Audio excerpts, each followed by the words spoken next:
Dear Josh, I will no longer be your sidekick because you haven't used me in over a year now. But I'll still appear with purple and black whenever you need me. It's just, I have moved on to bigger, brighter things.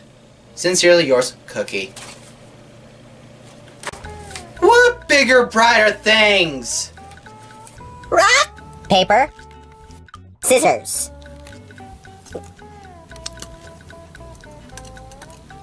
Best 5 out of 7? Rock! Great! Now I have to hold auditions for a new sidekick and review a game! If only there was a way to do two things at once. I have an idea!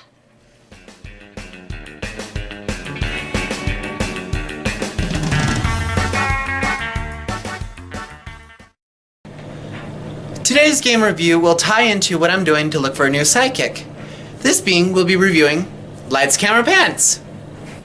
The story of Lights, Camera, Pants is a TV producer by the name of Gil Hammerstein is shooting a special episode of Mermaid Man and Barnacle Boy right in Bikini Bottom.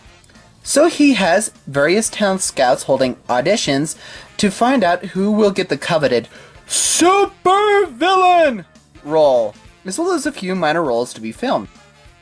That's how I'll decide who the sidekick. Whoever wins this game's main supervillain role gets to be my sidekick.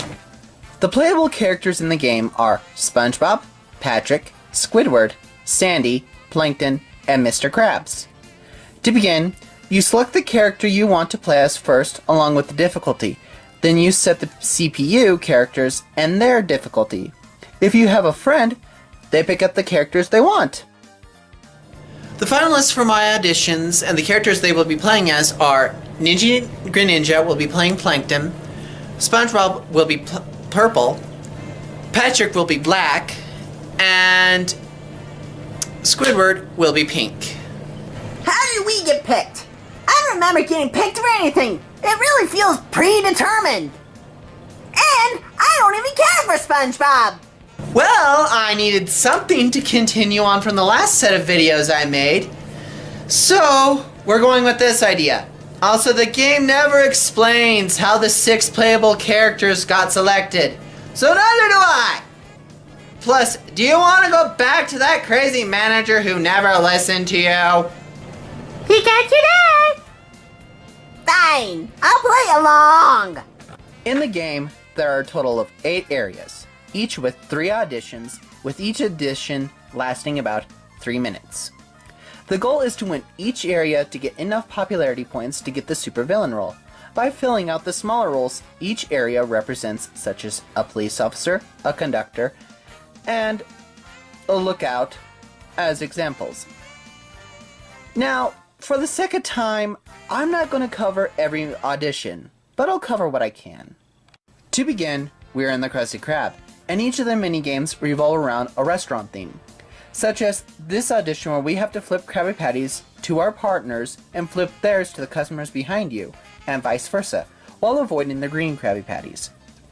And after every minute passes, the game speeds up, and it does become chaos, but in a fun way. It serves to mix up the gameplay and break up any slowness that the game might have. The next minigame is where we basically have to take care of the customer's order. You know, I think there's a metaphor for my life somewhere in this minigame. Shut up and continue.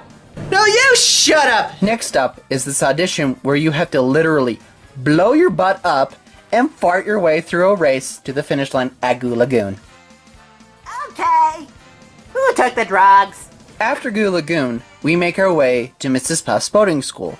In each of these 3 auditions, we find ourselves riding unicycles to shoot goo at the other players. This is where some of the more lackluster minigames start to pop up. With this one, it's hard to keep track of your character as everything later begins to meld together and everything looks samey. It's the same thing with the next 2, as the next one involves you doing tricks to score the most points in the audition. Whereas this one's a little bit easier because you can see where your character is. but it doesn't help much. And the next is you racing your way through Mrs. Puff's driving course. Whereas this one, if you have it on easy, it's very easy for your opponents. It's kinda dull. Is the Sand Stadium. Here, we have one of my favorite minigames, is the first one. In this one, we have to play our instruments in rhythm to the music. Similar to Guitar Hero, is the best example that comes to mind. Well, this one may not be that great. It's when you get to the opportunity to perform your solo, and the game's main theme is when this minigame truly shines. The next two, I don't think are that great, as they're basically the same thing, with both of them being basically memory, and where you have to press the right button combinations in order to dance correctly, and the other one being basically Simon Plays. Don't you mean Simon Says? Nope, Simon Plays. You play the instruments in tune to Squilliam's rhythm. I find this to be especially cheap, as I don't think the game is clear on what the scoring system is for this audition. And at times the game doesn't really pick you very often, forcing you to miss out on points you could be getting. Now let's take a break and see who's winning so far. It seems to me that Ninji as Plankton has won 3 areas, while Black Mickey as Patrick has just won 1. So I'm in the running? Oh my gosh, this is going to be the greatest day of my life! This game has been really easy so far. Care to explain? Well, as we continue to play the game uses the high score we get in each audition to use in each of the different story modes. We are only doing the bronze mode because of this, the easiest mode in the game. And to unlock the other modes, we have to do bronze. This can be a problem for more skilled players, as I think there is a cap on the amount of points you can earn in each audition. And if you earn that maximum in bronze right from the start, it will cause problems in silver.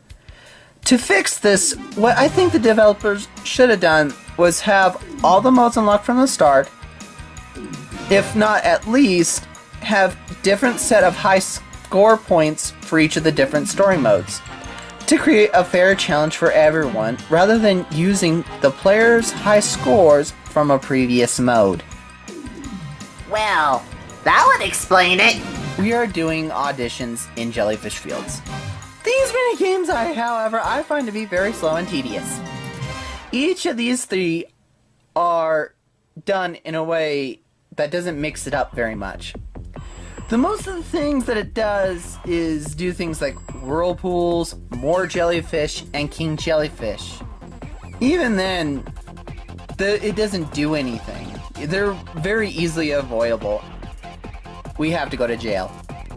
And play a game of soccer or football, whatever you prefer, on the backs of seahorses. This one is fairly fun, especially when you score a goal and the game shows off your character whenever you do that.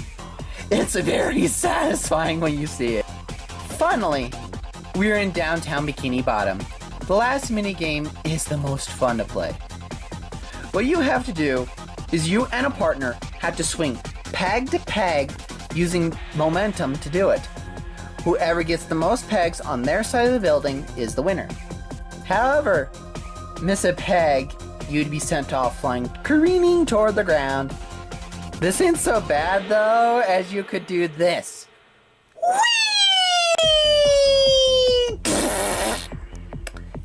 It's pretty addicting. Let's see who the winner is, shall we? Da-da-da-da!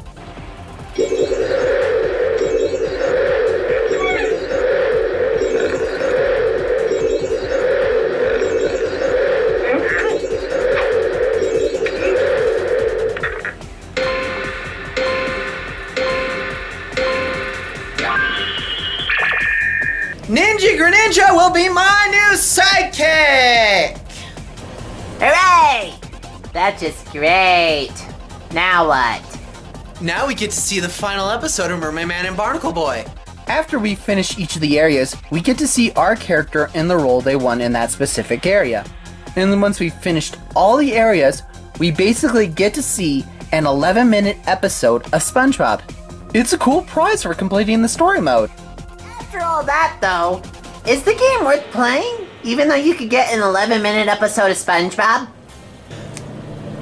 Well, honestly, I'd say consider it. While some of the mini-games can be rather dull, others can be fun, and the game does have a high replay value to see what other SpongeBob characters do in the roles. Especially if you have a younger sibling and can't afford a Mario Party game. You can't go wrong with this game. However, for the people who play by themselves, there may not be enough for you to really get invested into what the game has to offer. So the game is more fun if you have more people playing with you. But where's the fun in that? Well, every game I play with friends has turned competitive one way or another. Plus, with more friends, it equals less stupid AI! Oh, well, I still didn't really care much for it. I just don't like SpongeBob very much. Plus, this was just too weird for me. Oh, you want to see weird, do you? I can so oblige! Crap.